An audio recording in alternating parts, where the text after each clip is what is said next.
2 లక్షల రూపాయల వరకు మాఫీ చేయాలని మా మంత్రివర్గంలో మేము నిర్ణయం తీసుకున్నాము. ఈ రుణాలు మాఫీ చేయడానికి దాదాపుగా 31,000 కోట్ల రూపాయలు అవసరం అవుతున్నది. 31,000 కోట్ల రూపాయలను సేకరించి తెలంగాణ రాష్ట్ర రైతాంగానికి రుణవిముక్తి కల్పించి వ్యవసాయం దండుగ కాదు, వ్యవసాయం పండుగ. ఈ ప్రభుత్వం, ఈ ప్రజాపాలన రైతు సంక్షేమం, రైతు రాజ్యం ఒక సంక్షేమ రాజ్యంగా, అభివృద్ధి రాష్ట్రంగా ముందుకు తీసుకెళ్తామని సంపూర్ణమైన విశ్వాసం, భరోసా కల్పించడానికి ఈరోజు మా మంత్రివర్గం నిర్ణయం తీసుకున్నది.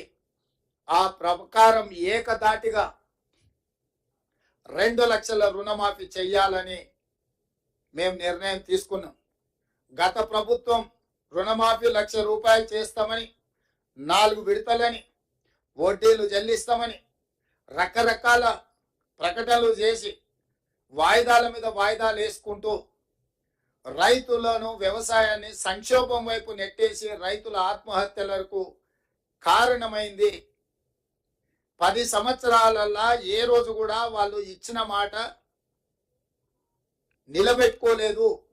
కానీ మా ప్రభుత్వం ఇచ్చిన మాట ప్రకారం మొదటి 8 నెలల లోపుల్నే, ఎందుకంటే మేము 6 నెలలు పరిపాలన చేస్తే మొదటి 100 రోజులే పరిపాలన చేసినాం. తర్వాత దాదాపుగా 2.5 నెలలు పైచలకు ఎన్నికల కోరులోనే పోయింది. ఇప్పుడే మేము పరిపాలనకు పూనుకున్నాము. అందుకే మేము ఇచ్చిన మాట ప్రకారం 2 లక్షల రూపాయల వరకు రైతులకు రుణమాఫీ చెయ్యాలని మా మంత్రివర్గ సహచరులం అందరం ఒక కమిట్మెంట్ తోని, ఒక సామాజిక బాధ్యతతోని ఇచ్చిన మాటను నిలబెట్టుకోవడానికి ముందుకు వచ్చినాం. అందుకే మీ ముందు మేమందరం కూర్చొని ఏకతాటి మీద, ఏక గొంతుకతో ఈ నిర్ణయం తీసుకొని మీ ముందు ప్రకటన చేస్తున్నాం. అదేవిధంగా రైతు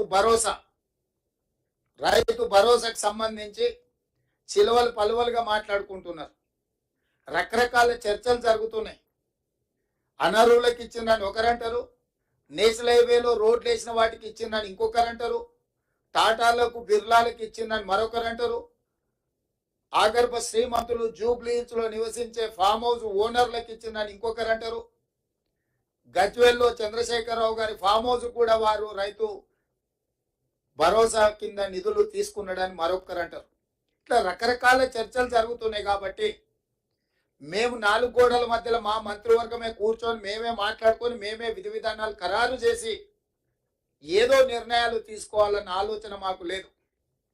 పారదర్శకంగా భాగస్వాములు అందరితో చర్చించి అందరి సూచనల మేరకు, సలహాల మేరకు రైతు భరోసా పథకాన్ని పారదర్శకంగా నిస్సహాయులకు సహాయం అందించాలని, ప్రభుత్వం యొక్క సంక్షేమము సామాన్యులకు చేరవేయాలని, ఏ ఒక్కరికి కూడా అన్యాయం జరగకుండా ప్రతి వాడికి ప్రభుత్వం యొక్క సంక్షేమ పథకం చేరాలి అని, రైతు భరోసా నిధులు ఖాతాలో పడాలన్న ఆలోచనతోని మా మంత్రివర్గము స్టేక్ హోల్డర్స్ అందరితో చర్చించడానికి ఒక నివేదికను తయారు చేయడానికి మంత్రివర్గ ఉపసంఘాన్ని నియమించినము. దానికి ఆర్థిక మంత్రిగా, ఉప ముఖ్యమంత్రిగా ఉన్న బట్టి విక్రమార్క గారు నాయకత్వం వహిస్తారు.